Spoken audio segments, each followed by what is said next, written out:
breathing system and homeostasis. So what I'm going to look at first is the breathing system. So of our breathing system, breathing is gas exchange. Where does this take place? So this takes place in our thoracic cavity. You need to be able to draw and label or recognize the breathing system. So you don't have to include the rest of the body. So as we're breathing, our oxygen is going to come down through our pharynx, our larynx, and it's going to come down through here, your trachea. Okay, along your trachea, we have our rings of cartilage, and the rings of cartilage will keep your trachea open. Your trachea will branch off into your bronchi. Your bronchi will then branch off into smaller branches because of your bronchioli.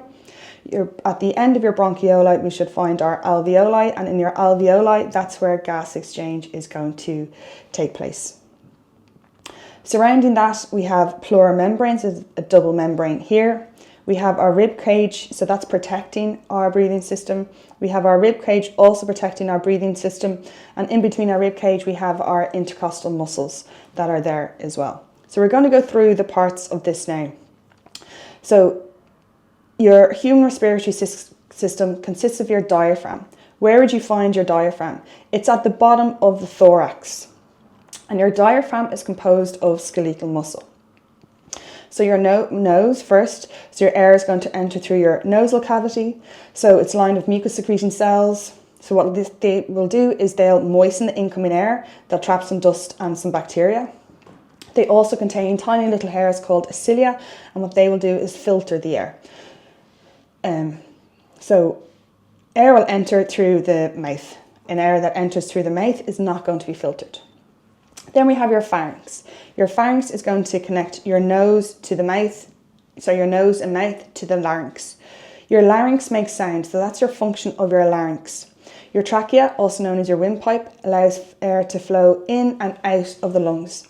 And what it has on it is rings of cartilage to prevent it from collapsing, and it's going to keep the airway open. Your epiglottis, it's a tissue, like a flap of tissue. It's located at the bottom of the pharynx. What is it doing? So it closes over the top of the trachea, and it's going to prevent food from going down the wrong way. We have our bronchi and our bronchioles. So the trachea then divides off into two bronchioli. So the bronchi will then branch off into thousands of bronchioli. And at the end of the bronchioli, we have our alveoli. So your lower bronchioli are made of muscle and elastic fibres, and this allows them to contract and narrow. Your lungs, they're soft and pink, they're spongy organs, and they contain a double membrane called the pleura. And the pleura will help to lubricate the membranes and reduce friction during breathing. And the pleural cavity is the gap between the two pleura. So pleural membranes allow for friction-free movement of the lungs. A possible question could be, how are the lungs efficient respiratory organs? So one is that they cover a very large surface area for gas exchange. Their walls are thin walls, 1 cell thick. They have a very good blood supply of capillaries, and they're moist for absorbing surfaces. The lungs, what are they protected by? So that could be another possible question. Your lungs are protected by the rib cage, and they're also protected by the pleura. Now your alveoli, this is where gas exchange is going to take place. A possible question could be, how are the alveoli adapted for efficient gas exchange? How are the alveoli adapted for gas exchange? So they're thin walls, 1 cell thick. They have a large surface area for gas exchange, and they have a rich blood capillary network. If we're mentioning capillaries, we want a rich blood capillary network. You may also be asked to explain or describe the process of gas exchange and the gases involved. So watch the phrasing of this. So the exchange of gases occurs by diffusion. So remember, diffusion is the movement of molecules from an area of high concentration to an area of low concentration. So the air in the alveoli is oxygen rich because we just breathe it in. But the blood in the pulmonary capillaries is oxygen poor. So oxygen will diffuse from the alveoli into the blood capillaries, into the blood. So it's important, if you're mentioning that we include the word diffuse. Okay, carbon dioxide is high in the blood capillaries, but low in the alveoli. So it'll diffuse out of the capillaries into the alveoli from a higher concentration to a lower concentration. And remember, carbon dioxide is dissolved within the blood. Oxygen is going to be picked up by the red blood cells. So oxygen is transported by the red blood cells with a combination of the pigment hemoglobin, and then it's going to form oxyhemoglobin. So carbon dioxide and water are both carried dissolved in our blood plasma. So the process of the gases being exchanged is by diffusion. Now, mechanisms of breathing, inhaling and exhaling. So this is commonly asked, more so commonly asked for you to explain the process of inhalation. So with inhalation, we're breathing in as there's an increase of CO2, and a message is going to be sent from the brain.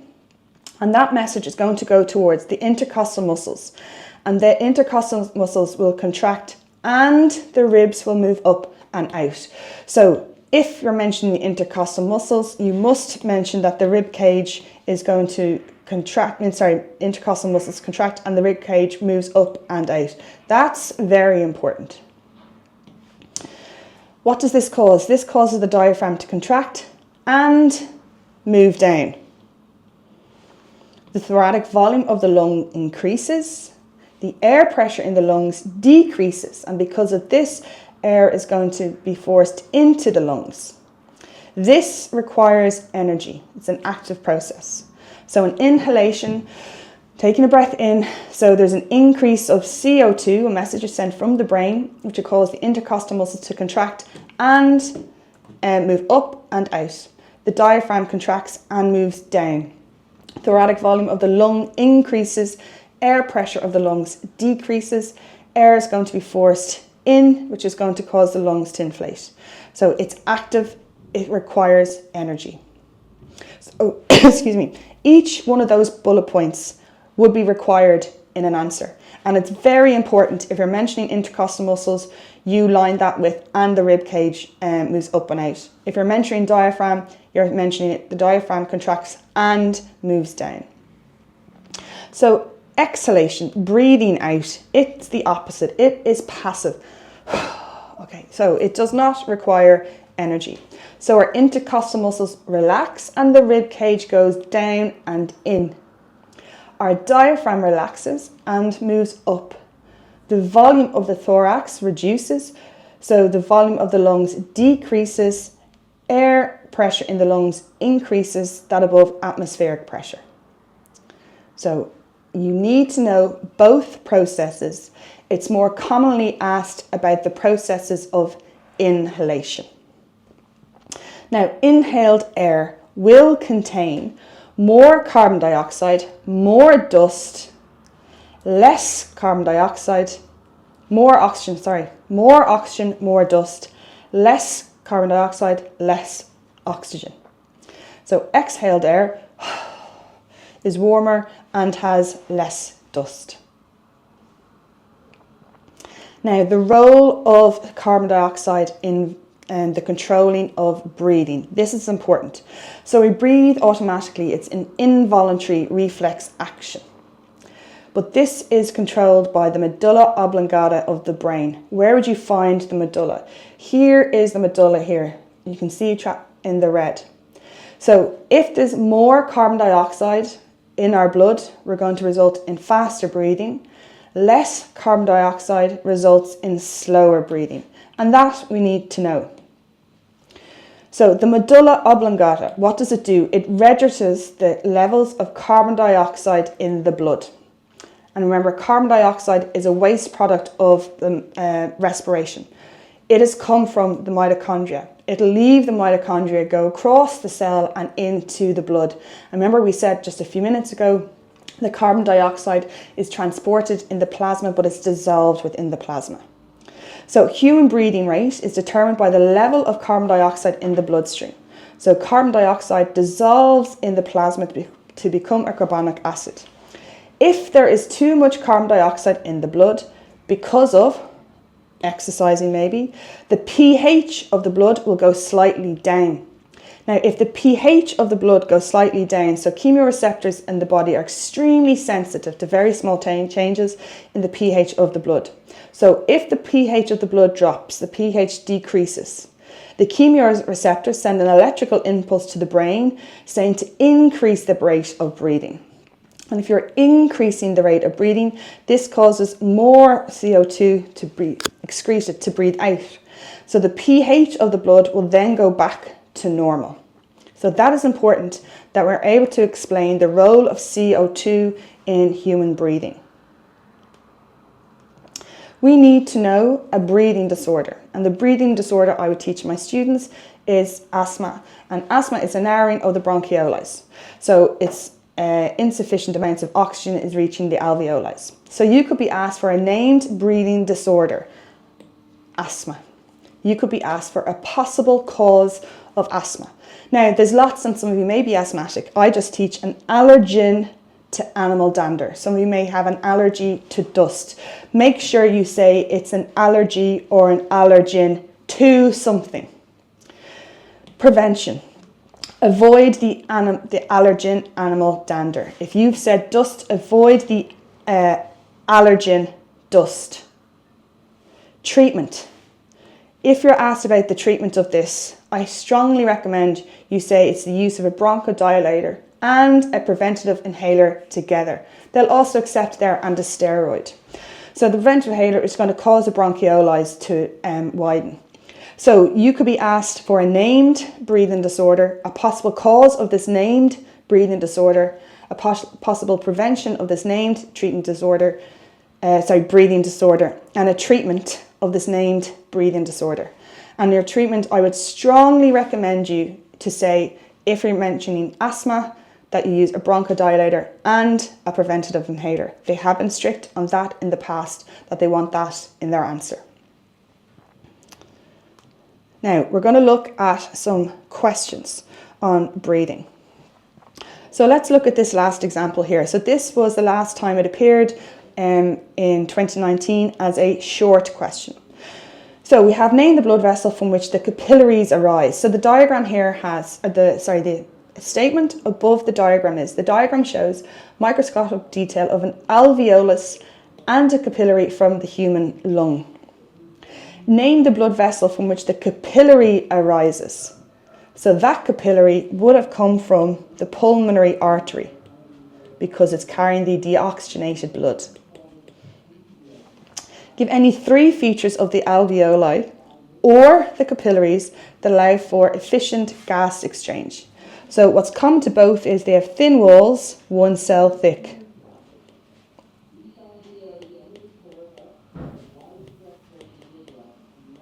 They both have a large surface area.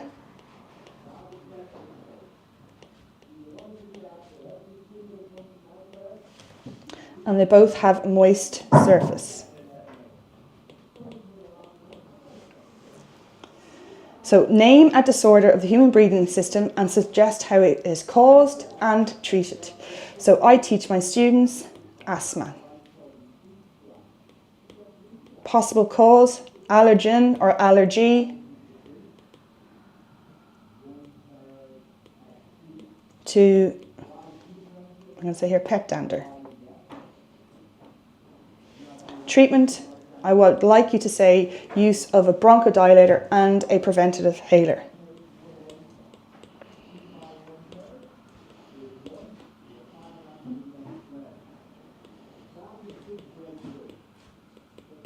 I think I spelled that wrong there, but it's okay.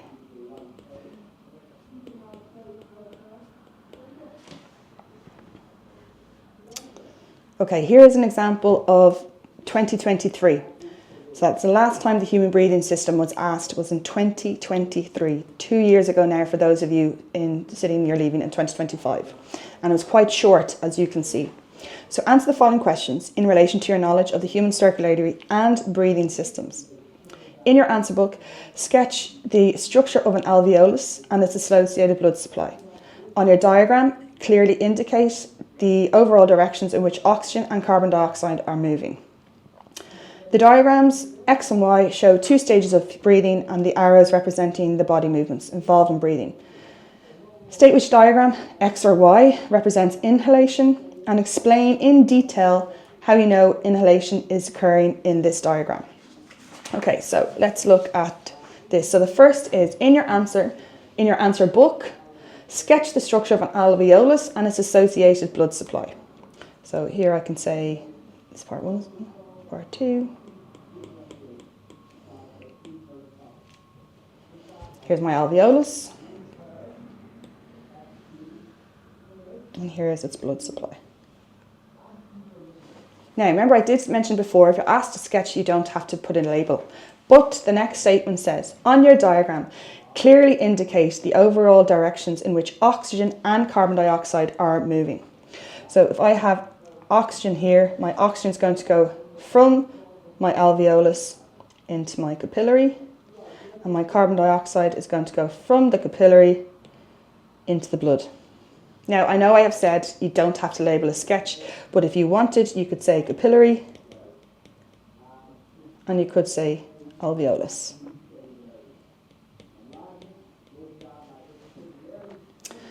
Number 3, the diagrams X and Y show the 2 stages of breathing, with the arrows representing the body movements involved in breathing. So part 3, part 1. State which diagram X or Y represents inhalation. So taking a breath in, X or Y, it's going to be X. That's part 1. I did write that.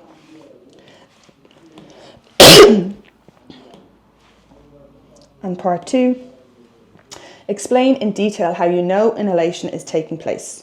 Well, we can see that the ribs have moved up and out in comparison here to Y. So our rib cage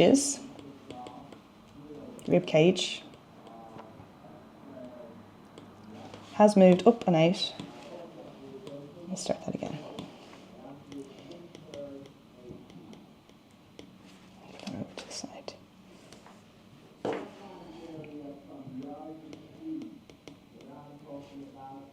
Moving up and outwards. We can also put in here that the volume of the chest has increased.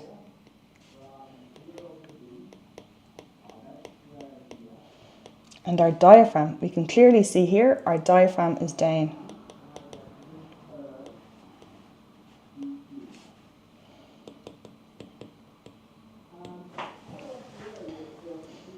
Okay, so that was 2023. If you looked at the deferred paper of 2022, so do not ignore the deferred papers, guys. You need to look over the deferred papers of 2022 and 2023. If you want to know where they are, they're up. If you go to biology, they're up there. I've put a copy of both papers and their marking schemes available for you to look at. So the diagram shows the structure of the human breathing system. Name the structures A, B, C, D, E, and F. So if we look here, what is A? A is our pharynx. B is your larynx. C, now look here. C is not pointing to this black line here. It's pointing to the space. So C is the trachea. If it was pointing to here, that then would be your rings of cartilage. So C is pointing to the trachea. Move these out. Go back. D is your alveolus. E. Now, D is our alveolus. What is going towards our alveolus? So E is your bronchioli. And then F is your diaphragm. So describe in detail the process of inhalation. We were not asked about inhalation in 2023. Okay, so inhalation, in 2023 or 2024. So we answered inhalation together. So there's quite a few steps involved in inhalation. So the first is there's an increase in CO2. Let me just push this up.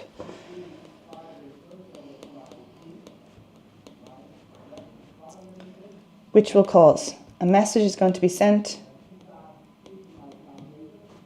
from the brain. intercostal muscles.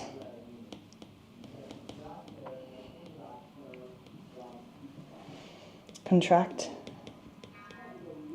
And I'm emphasizing the and here. You don't need to do this, but I'm emphasizing this so that you'll mention this. So we're linking the movement of the intercostal muscles. So intercostal muscles will contract and the rib cage moves up and out. This will then cause our diaphragm to contract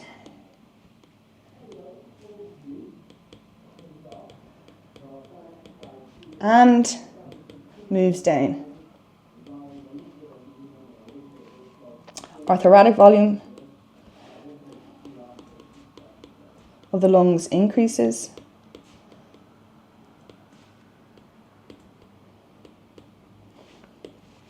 Air pressure in the lungs decreases, which is going to force air into the lungs. So what am I emphasizing here? If you're mentioning the intercostal muscles, you must mention the rib cage and what the rib cage does. If the intercostal muscles contract, the rib cage is going to move up and out. If we're mentioning the diaphragm contracting, you must mention that it moves down. So if the diaphragm contracts, what does it do? It's going to move down. And then we have, so learn, guys, I would strongly advise you to learning all those steps here for inhalation. Then we have, in relation to the breathing system, answer the following. Name one disorder, name a possible cause of disorder, and name one possible treatment of disorder. So my one named disorder is asthma. A possible cause of this treatment is an allergen to animal dust. My treatment to this is bronchodilator and a preventative inhaler. So if you just look now at 2007, so here we have the breathing system as part of a full 60-mark question. A is not here, but we can look at B and we can look at C. So if we're looking at this here, draw a large diagram of the human breathing system, label the trachea, the bronchus and the lung. Now, you don't have to be an artist, so my breathing system, here's my trachea. Okay, so I know that will branch out further.